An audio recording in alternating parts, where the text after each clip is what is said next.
welcome back to Just One Question, second attempt 2.0. And I'm really excited to have Ethan Beute on the show with me. Ethan, as I like to say, is my new best friend because he had me on his podcast, the Customer Experience Podcast. And I was impressed by a lot of things for that podcast. The amount of homework that Ethan did really put me to shame. And also kind of made me feel secure about asking just one question because, we all got to be a little bit different, right? So Ethan, you need to know about Ethan that he's on his second book. It should be out when this podcast airs. It's called Human-Centered Communication, a Business Case Against Digital Pollution. And that's what piqued my curiosity, that subtitle. I knew I wanted to know more. Ethan is the Chief Evangelist at BombBomb, which is a video messaging platform. You probably should check that out, as well as being the host of the Customer Experience Podcast. And he's the co-author with Stephen Pacinelli. Welcome, Ethan. And we're really glad to have you on Just One Question. How are you doing? I'm doing fantastic. Not only were you on the Customer Experience Podcast, Nick, but you're also in the pages of Human-Centered Communication. Fantastic.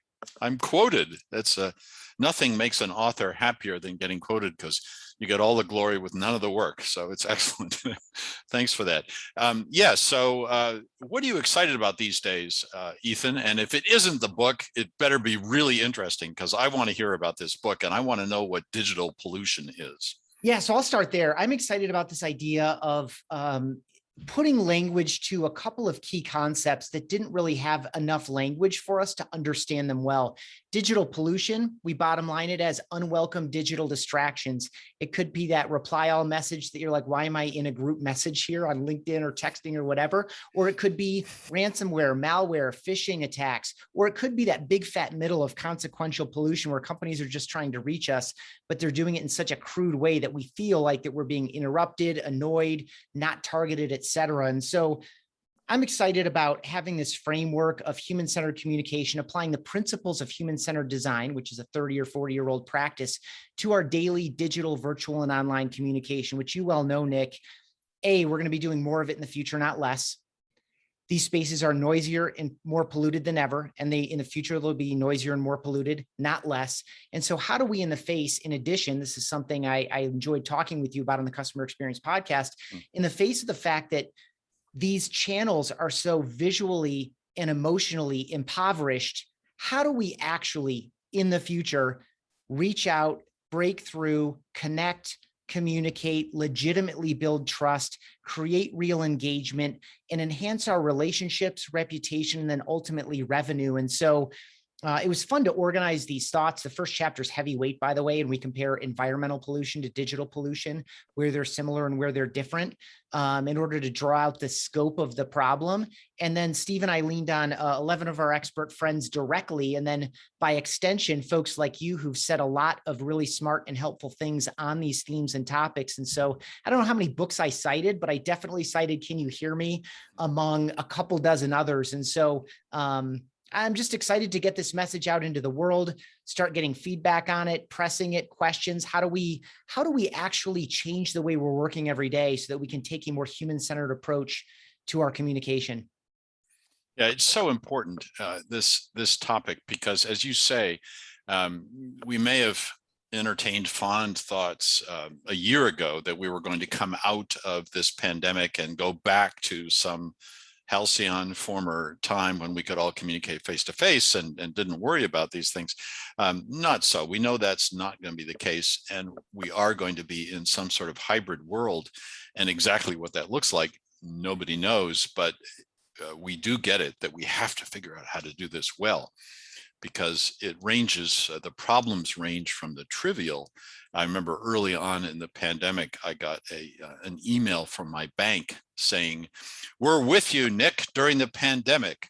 And I thought, great. And then the next day, literally the next day, I got an email from them saying, "We're cutting your the amount of money you can draw from us in the case of an overdraft or a quick business loan or something like that.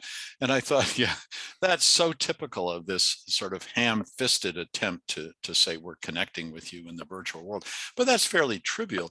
The much more serious issue is, how do we cope with the loneliness and the lack of human connection and the issues that have developed long-term over people who have to work from home and who find there are good things about it, the less commuting, more efficiencies and whatnot, but also a lack of human connection that makes it hard. So these are issues that we're going to be grappling with in the time to months to come, and we need to grapple with them. And so I'm really delighted that your book is on the stands and available.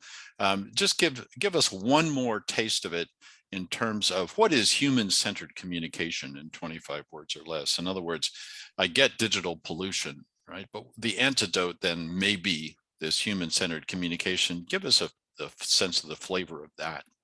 Sure. The very, very short take is that we're creating thoughtful digital experiences. Just like I said, digital pollution is unwelcome digital distraction. So we did distill it down to that. The next layer would be, as we're reaching out to message someone or create a digital experience for them, let's put their needs and wants and interests first, because it's going to work better for everybody. And it seems like, well, yeah, I mean, my wife asked, well, doesn't everyone do that? I said, no, they don't. She doesn't do the same type of work that I do. She's not in sales and marketing. And the fact of the matter is, no, most people don't do that. And so that's a principle of human-centered design is, yes, we do need to consider the viability, the definition of business success. We do need to consider feasibility, what technology makes possible, but we need to start any design process, whether designing a message, an experience, a product, a service, a system, a process. We need to start with what's desirable and the needs of people. And so if we can do that consistently and well, we're going to set ourselves up for more trust in a delicate environment, faster and easier and less expensive attention, and ultimately better outcomes for everybody. I love it. Ethan Beute, everyone. Get the book, Human-Centered Communication, and read the wisdom there, and let's all dedicate ourselves to that better form of digital connection rather than pollution. I really love the concept. Thank you very much for being on Just One Question. Thank you.